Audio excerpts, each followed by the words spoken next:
دیگه جوجات تکراری مزه‌دار نکن. توی این پست میخوام 5 تا مزه متفاوت و مختلف بهت یاد بدم. اولی جوجه پرتقالی. برای درست کردن جوجه پرتقالی به پرتقال نیاز داریم. به مرغ اول ژس پرتقال، بعد آب پرتقال اضافه کنید، زعفرون، نمک، فلفل سیاه به همراه سیر رنده شده و پیاز. مواد با هم مخلوط کنید. برای درست کردن جوجه سیر و کره به مرغ پیاز خلالی، سیر خرد شده، کره آب شده، ماست، زعفرون، نمک و فلفل سیاه و آبیشن.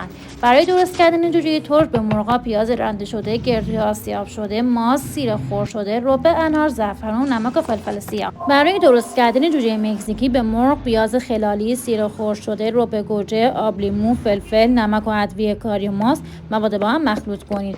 برای درست کردن جوجه لبنانی به مرغ فلفل دلمه‌ای خرد شده، نمک، فلفل، آبیشن، آب لیمو، ماست اضافه می‌کنیم. توی تابه سیر و بارقن تفت می‌دیم، رب گوجه را اضافه می‌کنیم، تفت تا رب رنگش آزاد بشه. به مواد اضافه می‌کنیم و مخلوط می‌کنیم.